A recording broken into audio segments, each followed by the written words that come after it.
갈라디아서를 우리가 살펴보면 먼저 이 갈라디아서는 좀 배경을 먼저 알 필요가 있습니다. 이유가 뭐냐면 사도 바울이 대단히 단도직입적이고 아주 공격적으로 서신을 쓰고 있습니다. 바울이 왜 이렇게 공격적으로 서신들을 쓰고 있는지 이 갈라디아서의 배경을 살펴보아야 합니다. 바울과 바나바는 1차 전도 여행 때 안디옥과 이고니온 또 루스드라 이 갈라디아 지역을 돌면서 복음을 전하고 교회를 세웠습니다. 물론 역경이 있었지만 이 지방은 바울의 복음을 받아들여서 결국은 바울의 복음이 밑으로 뿌리를 내리고 또 열매를 맺는가 했습니다. 그런데 바울이 이 지역을 떠나고 나서 안타까운 소식을 듣게 됩니다. 바울이 전한 복음과 다른 복음을 전하는 유대인 크리스찬들이 있다는 것을 알게 된 것입니다. 그들은 말했습니다. 바울이 너희들에게 잘못 전한 것이 있다. 이방인이 구원을 받아서 하나님의 가족이 되려면, 하나님의 품으로 돌아오려면 모세의 법을 지키고 할례까지는 행해야 된다. 그렇게 얘기를 한 것입니다. 그러면서 거기에 얹었습니다. 잘 봐라. 바울이 진정 사도인가? 사도가 되려면 예수님께 직접 배워야 되는데 바울은 한 번도 예수님께 배운 적이 없다. 그는 예수님께 배운 베드로나 야고보 같은 사도들을 통해서 간접적으로 복음을 들었을 뿐이다. 즉 바울의 사도권을 문제 제기를 한 것입니다. 이들의 주장은 대단히 강한 인상을 주었습니다. 이들의 종교적인 열심이 대단히 특심했고요. 그 열심 앞에서 많은 사람들이 감동을 받았기 때문입니다. 그래서 결국 그리스도인들, 갈라디아에 있는 그리스도인들이 한 사람씩 한 사람씩 이들에게 설득당하고 말았습니다. 바울이 이 소식을 듣고 주 48년에서 49년 사이에 이 아주 흥분되면서도 단호한 어조로 이 갈라디아 서신을 써서 갈라디아 지방에 있는 교회들에게 보내게 됩니다. 바울은 예수를 믿는 것 외에는 다른 어떤 전제 조건도 하나님의 자녀가 되는 데는 있을 수 없다고 보았던 거예요. 우리가 알고 있는 오직 믿음의 신앙입니다. 근데 앞으로 살펴볼 부분들은 오늘날 우리들에게 있어서 오직 믿음, 이 신칭의 이것은 대단히 형식화되어 있고 바울 같은 분들이 왜 이것을 치열하게 움켜잡았었는지 그 핵심으로 다시 돌아가서 살펴볼 때 이 이신칭의 속에 있는 이 믿음의 비밀을 사도 바울이 견고히 움켜잡았던 이유를 좀 더 구체적으로 알게 되면서 우리 신앙에 덕을 세울 수가 있게 됩니다. 어쨌든 이 일이 있고 난 뒤에 역사는 다시 반복되었습니다. 그로부터 한 1500년이 채 지나기 전에 중세 독일의 수도사 마르틴 루터가 갈라디아서를 읽으면서 중세교회가 처한 상황이 초대교회 갈라디아 교회와 대단히 유사한 상황이라는 것을 알게 되지요. 온갖 종류의 율법, 종교적 관행, 전통들이 복음의 핵심을 질식시키면서 사람들로 하여금 복음의 능력을 누리고 살지 못하게 하고 있다는 것을 알게 된 것입니다. 그래서 루터가 이 갈라디아서를 강해를 하면서 새로운 교리를 설파하게 됩니다. 그래서 오늘날 교회사에서는 얘기하기를 이 갈라디아서는 루터의 책이다 혹은 자유의 대헌장이다 이렇게 이야기를 합니다. 저하고 여러분들이 30일 동안 갈라디아서를 살펴보면서 우리가 진정한 자유자로 무엇에게도 매이지 아니하고 하나님을 향해서 자유하게 살았던 이 사도 바울의 서신을 통해서 복음의 진수가 무엇인지를 살펴보고 신앙의 유익을 얻기를 원합니다. 갈라디아서 먼저 1장 1절부터 우리 한번 보시면 사람들에게서 난 것도 아니요 사람으로 말미암은 것도 아니요 오직 예수 그리스도와 그를 죽은 자 가운데서 살리신 하나님 아버지로 말미암아 사도된 바울은 자신의 사도권을 옹호하는 거지요. 사도라는 말은 보냄받은 자라는 뜻이에요. 하나님의 사명을 위해서 하나님께로부터 보냄을 받은 자. 이 하나님께로부터 보냄을 받았다는 이 의식을 갖고 사는 것은 자기 자신의 믿음의 뿌리를 견고하게 세우는 데 있어서 대단히 중요합니다. 자신의 믿음이, 자신의 확신이 내 자신으로부터 온 것도 아니고 사람으로부터 온 것도 아니고 하늘로부터 온 것이기 때문에 이것에 있어서는 흔들림이 없고 고난과 역경에 의해서 좌초되지 않는 것입니다. 성도가 하나님을 섬기건 목회자가 주님을 섬기건 나의 이 직분은 하나님이 내게 주셨다. 이 의식이 분명할 때 그 사람은 직분을 섬기면서 찾아오는 이런저런 고난과 역경과 시험에 의해서 흔들리지를 않게 됩니다. 안 그러고 이 직분 목사님이 주셨다. 혹은 당회가 주었다. 내가 열심히 노력해서 얻게 되었다. 그러면은 일하다가 에이 기분 나쁘면 집어치우지 뭐. 이런 마음이 내게도 찾아오는 거예요. 어쨌든 이 사도 바울은 자신의 입에서 나오는 복음이 사람에게서 나온 것이 아니요 하나님 아버지로부터 말미암은 것이다. 선포하지요. 그리고 2절과 3절에서 함께 있는 모든 형제와 더불어 갈라디아 여러 교회들에게 우리 하나님 아버지와 주 예수 그리스도로부터 은혜와 평강이 있기를 원하노라 하고 인사하고 난 뒤에 이제 바로 복음으로 들어가게 됩니다. 우리 4절 같이 읽겠습니다. 그리스도께서 하나님 곧 우리 아버지의 뜻을 따라 이 악한 세대에서 우리를 건지시려고 우리 죄를 대속하기 위하여 자기 몸을 주셨다. 거기 보시면 그리스도께서 하나님 곧 우리 아버지의 뜻을 따라 이 악한 세대에서 우리를 건지시려고 우리 죄를 대속하기 위하여 자기 몸을 주셨다. 자신의 사도권도 자신의 구속도 자기로부터 말미암은 것이 아니요 예수 그리스도의 아버지 되시는 하나님께로부터 온 것이다 라고 말씀하는 것이죠. 유진 피더스는 이 말씀, 이 부분을 놓고 말하기를 이 부분은 단순히 바울의 사도권을 옹호하는 부분으로 그치는 것이 아니고 그리스도인의 자유가 출발되는 지점이 무엇인지를 명료하게 보여준다고 얘기를 합니다. 저는 맞다고 생각을 합니다. 바울에게 사도권을 준 분이 누굽니까? 하나님. 예수 그리스도를 죽은 자 가운데서 살리신 분이 누구시죠? 하나님. 이 악한 세대에서 우리를 건지시려고 예수님을 보내신 분이 누굽니까? 하나님. 진정한 자유는 하나님으로부터 시작된다고 보는 거예요. 우리가 볼 때는 교회에서 너무너무나 많이 들었던 얘기 같은데 이 속에 숨어 있는 비의를 충분히 알고 있는 사람은 많지 않습니다. 여러분은 여러분 자신이 진정으로 자유하다고 생각을 합니까? 내가 북한과 같은 공산주의 국가에서 독재 체제에서 살지 않고 자유민주주의 국가에서 내가 살고 있기 때문에 내가 자유하다고 생각합니까? 물론 우리는 헌법적인 자유는 가지고 있죠. 언론, 출판, 집회, 결사의 자유, 의사표현의 자유, 주거의 자유 가지고 있지요. 직업을 내 스스로 선택할 경제적 자유 가지고 있지요. 그렇지만 겉으로 드러나는 내용과 달리 그 속으로 들어가 보면 인간은 자유롭지 않아요. 인간으로 산다는 것 자체가 사실은 자유롭지 않습니다. 나는 내가 선택해가지고 태어난 것이 아닙니다. 내 삶은 일방적으로 주어졌어요. 즉, 산다는 것은 내 동의와 상관없이 이루어진 거예요. 생리학적으로는 아버지, 어머니의 사랑에 의해서 나는 축복받고 태어났다고 얘기를 하지만 속 내용으로 들어가 보면 나는 우리 아버지 어머니에 의해서 태어나려고 내가 결정해서 나온 것이 아니집니다.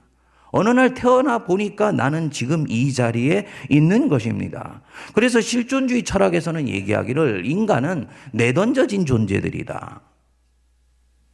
맞지요? 내던져져 있지요. 다만 내던져져 있는 나 자신이 그렇게 생각하고 살기에는 너무 비참하니까 우리는 살면서 삶이라는 것에 의미를 부여하고 목적을 부여하고 가치를 부여하며 사는 것 아닙니까? 그런데 그렇게 사는 삶도 결국은 끝은 뭔가요? 죽음이에요. 산다는 것은 뭐냐? 그런 면에서 보면 죽음을 향해서 가는 걸음입니다.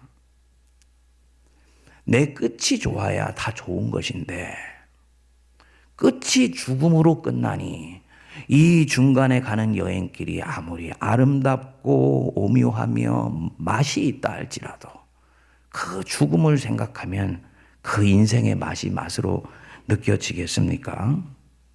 이것을 이끌어서 우리는 운명이라고 얘기를 합니다. 그럼 죽음이라는 건 옆으로 치워놔 버리면 사는 과정에서는요. 어저께 매슬로우의 욕구 발달 5단계 얘기를 했습니다만 온갖 생리적 욕구에 묶여 있지요. 무엇을 먹을까? 무엇을 입을까? 우리 늘 불안하지요. 특히 북한의 핵 위협 아래서 늘 불안하지요. 제가 포항에서 목회를 할 때 아주 우리 연세가 많으신 분들은 북한의 핵 위협을 아주 정말 절절히 느끼시더라고요. 기도하시는데 보니까 두려움과 공포 같은 것들을 제가 이렇게 감지를 하게 됐습니다. 하루는 제가 물었습니다. 그분한테. 예수를 믿으시는데 우리가 왜 그 부분들에 대해서 너무 두려움과 공포까지 느끼면서 기도할 필요는 없지 않습니까? 그랬더니 그 장로님이 그러시더라고요. 목사님, 6.25 전쟁을 안 겪어보셔서 그렇잖아요. 거기다가 포항이라는 곳은 인민군과 이 국군이 마지노 전선을 치고 가장 치열하게 전투했던 곳입니다. 그러니까 이 전쟁의 공포라는 것이 자기 기억 속에 살아있는 현실인 것이지요. 우리가 그런 부분들 생각하면 안전하게 느끼지 않습니다. 온갖 종류의 경쟁 속에서 우리는 살아갑니다. 살아남기 위해서 몸부림칩니다. 그 경쟁에서 빠져나오는 순간 나는 도태되어 버릴 것이고 또 생계의 위험을 겪게 된다는 것 알기 때문에 피곤하지만 이 경쟁을 피할 수가 없어요. 남의 시선에 묶여 있습니다. 성도들 중에서는 괴를 쓰고 나이가 들면 안숙 집사가 되고 권사가 되고 장로님들이 되려고 그럽니다. 왜 그러냐?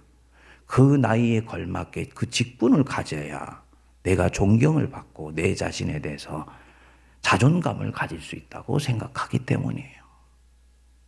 시선에 매여 있는 것입니다. 자녀 미래에 대해서 걱정하죠. 노후에 대해서 불안해하죠. 칭찬받고 주목받지 못하면 한 걸음도 앞으로 나가지 못하는 목말라 있는 삶을 살아가는 거예요. 그게 우리예요. 여러분들 중에서는 인간으로 사는 것이 다 그런 것 아닌가? 아닙니다. 사도 바울이 볼 때 우리가 이런 증상을 걷는 이유가 있다는 거예요. 그게 뭐냐면 4절입니다. 4절. 그리스도께서 하나님 곧 우리 아버지의 뜻을 따라 이 악한 세대에서 우리를 건지시려고 우리 죄를 대속하기 위하여 자기 몸을 주셨다. 거기 이 죄라는 말에 동그라미를 한번 쳐주십시오. 우리가 왜 이런 증상을 겪으면서 자유하다고 얘기하지만 사실은 그 자유는 허상이고 우리의 속사정으로 들어가면 우리는 늘 무엇인가에 묶여 있으며 갇혀 있으며 어둠 속에서 살고 있느냐? 바로 우리가 죄의 권세 아래 놓여 있기 때문이라는 거예요. 죄라는 것은 도덕적 항목일 뿐만 아니라 더 근본적으로는 죄는 세력이에요. 세력. 죄가 뭐라고요? 세력. 힘이에요. 인격적 힘입니다. 눈에 보이지 않는 힘입니다. 이거 뭐 귀신 같은 그런 힘이 아니고 아담과 하와가 범죄를 할 때 사람 속에 죄가 들어왔는데 그 죄는 뭘로 들어오면 세력, 즉 파워로 들어온 거예요. 이 힘이 내 안에서 역사하면서 나를 자유롭게 살지 못하도록 만들고 늘 불안하게 만들고 늘 염려하게 만들고 통장의 밸런스가 깐땅깐땅하게 되면 그때부터 나도 모르게 심장이 두근두근거리게 만들고 내 안에 가상적인 현실을 만들어내서 아직 오지도 않은 미래에 대해서 염려하고 걱정하고 불안해하면서 나로 하여금 하나님의 자녀답게 살지 못하게 만드는 모든 내 안에 있는 내면의 증상들, 그것 전부 지극히 자연적인 현상이 아니고 죄의 권세, 죄의 세력, 죄의 힘 속에 묶여 있기 때문에 나타나는 일입니다. 무엇을 말하냐면 성도가 주님, 우리 죄를 용서해 주십시오, 이렇게 기도하는 것은요, 그분이 내가 죄 지은 항목에 대해서 하나님 앞에 심판장 앞에 갔을 때 벌받지 않도록 주님이 면제해 달라고 얘기하는 기도일 뿐이에요. 그 기도 중요합니다. 그렇지만 그것은 죄가 우리에게 주는 이 권세의 10분의 1도 되지 않습니다. 오히려 더 중요한 것은 뭐냐면 이 죄의 힘이 나를 짓누르고 목조르고 나로 하여금 하나님을 찬양하지 못하게 만들고 세상은 태산처럼 커 보이게 만들며 하나님은 지극히 미미한 존재처럼 보이게 만드는 그 모든 힘이 죄의 힘입니다. 그 죄의 권세로부터 하나님이 우리를 뭐 하시려고? 건지시려고 우리를 대속하셨다. 다시 말하면 죄의 권세에서 노임을 받을 때 저와 여러분들이 하나님 안에서 자유한 삶으로 나가게 되고 하나님을 향하여 내 시선을 고정시킬 수 있는 능력이 여기서부터 나오게 됩니다. 결론적으로 모든 시작은 하나님 자신이에요. 그리고 저와 여러분들이 하나님께로 가서 그분에 의해서 그분 앞에 서게 됐을 때 문제는 풀려나갑니다. 아멘 하시는 분은 복이 있어요. 우리 권사님. 많은 분들은 이게 무슨 얘기인지 몰라요. 저도 몰랐어요. 부끄럽지만 저는 주님 일 하면서 하나님 열심히 믿고 교회 섬기고 교회를 통해서 세상을 변화시키고 세상을 개혁하는 것이 하나님의 일이라고 생각을 했습니다. 근데 빠진 게 있었던 거예요. 엘리야가 그 이세벨과 한판 붙고 나서 결국은 겉으로는 승리했지만 결국은 아무것도 변하지 않는 것을 보고 꺾여져 버리지 않습니까? 그래서 결국은 브엘세바로 사흘길을 도망하면서 광야로 들어갔잖아요. 그 전형적인 우울증을 겪었던 것입니다. 나는 열조보다 낫지 못한 아이다. 그런데 그 엘리야가 세미한 가운데서 하나님을 만났습니다. 그리고 하나님이 엘리야에게 사명을 부어주셨는데 그 사명을 받고 엘리야는 아무 일도 없었다는 듯이 자기가 도망쳐 나온 브엘세바로 나와서 다시 이스라엘의 그 영적 세계 한복판에 서게 돼요.